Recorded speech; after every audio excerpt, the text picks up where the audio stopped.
So welcome back to the Sawmill, friends. It is a beautiful day here in Tennessee. It's 60 degrees today, and according to the weatherman, here in about 48 hours, it's going to be 15 degrees and a few inches of snow on the ground. Hopefully he's wrong about that, but it's not looking good for me. Wait a minute, guys. I'm going to have to stop for just a second because the log truck is pulling down the road. Is that him? Yep, that's him. I got some oak and a little bit of poplar coming to the sawmill today. Let me run down here to the log yard real fast. I'll bring you guys with me and we'll get him unloaded. Then we'll come back up here to the pickup truck and I'll show you guys what I just got in the mail about 30 minutes ago. You guys hang in there.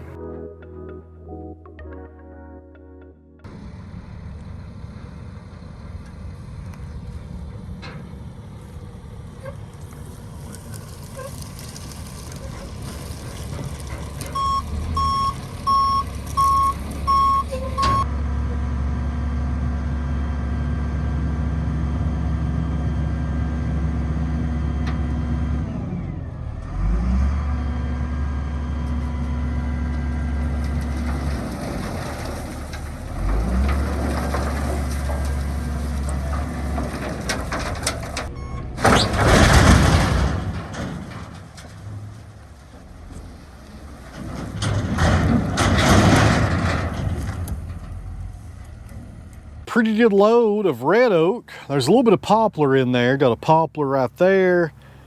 I think maybe one or two on the other side, but some really good sized red oak right here in the middle.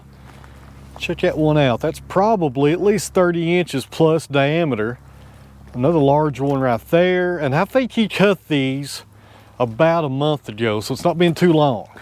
Let me teach you all something. If you're not familiar with this red oak log right here looks fine. If you look at it, it's a 10-footer, but right there, I don't know if you guys can tell, right there, some black stains, and that means there's metal in that log. Now, he did tell me, though, he cut this about 4 feet off the ground, so it being a 10-footer, if we take about 2 feet off and make it an 8-footer, that stain may be gone. If we're lucky, the metal is hiding somewhere in here.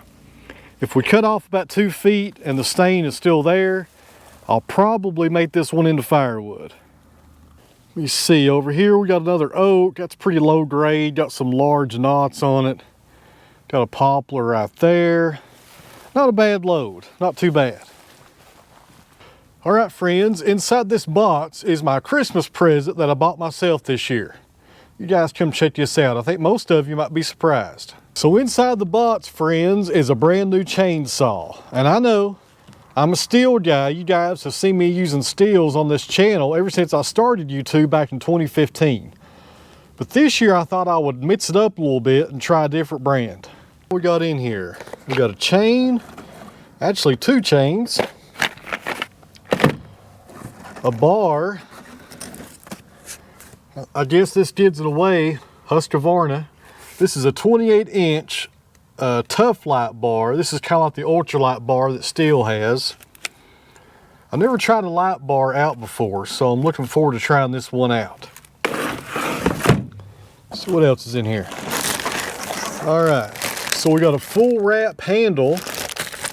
I never had a full wrap handle for a chainsaw either. I thought I would try that out as well. That's something that you put on a chainsaw after you usually get it. On the East Coast, most of our chainsaws don't have a full wrap handle. This is something you got to get extra.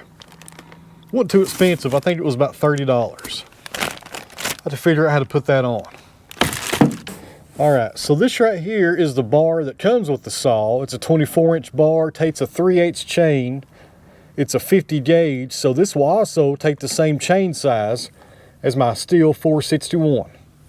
All right, now let's pull out the good stuff, the power head. Get rid of that. And there she is.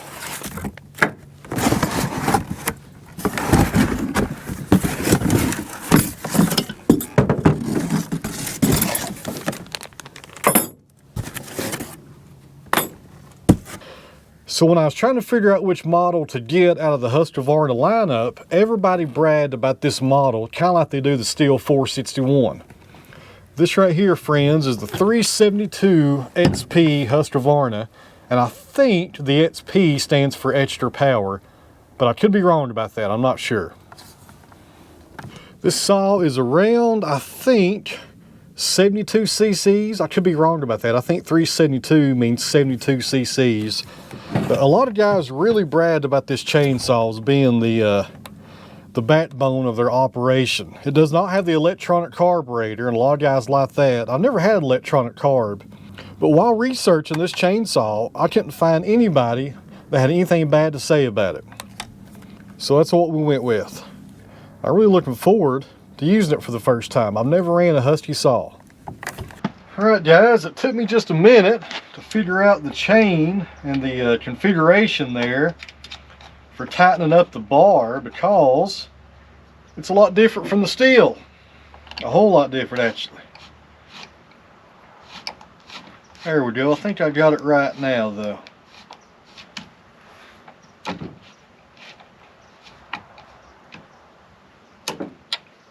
Key word there is think. Alright, so I'm going to sit here and try to get this chain tension just right, the way I like it. Then I'll meet you guys down at the wood yard. See you in just a minute.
All right, not too bad. First impressions, I like it.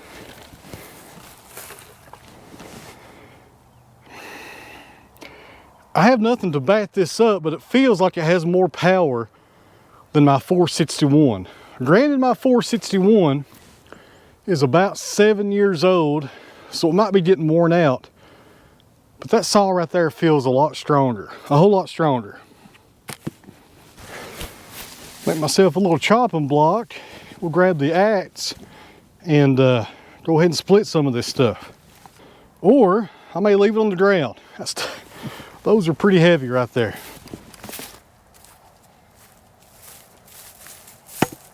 My last video, people were asking about this axe. This is a council tool, and I think it's a 5-pound axe right there. I got it from Whiskey River. I'll leave a link down below to their website if you want to go check it out. Might get this on Amazon too. I'll look into that. Hard stuff right there. I may have to get the wedges out.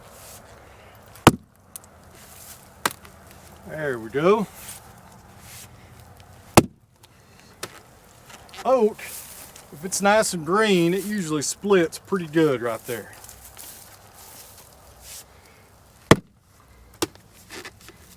Nice. Tell you what, guys, I have rediscovered my love for splitting firewood in the past few weeks. Very enjoyable. There's a good one right there. Get you some of that.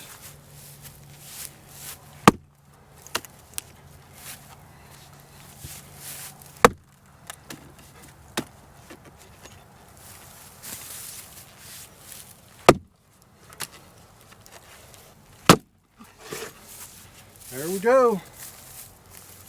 Broke straight through.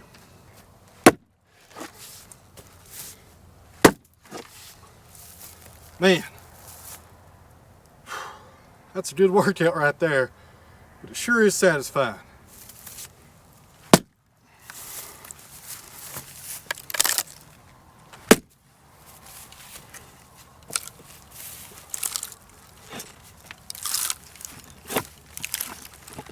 I prefer a chopping block if I can get away with it because I have lower back issues. It seems like when I use a chopping block, I don't feel it the next day. Oh, that's a good one right there. Man, this stuff is heavy. Very high moisture content.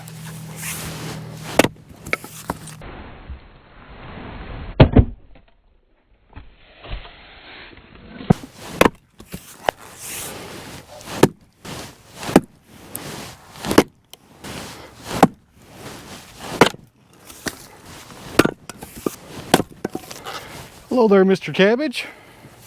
How you doing, buddy?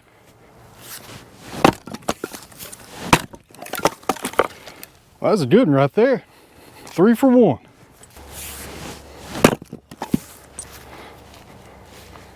One more, and we're gonna call this a night.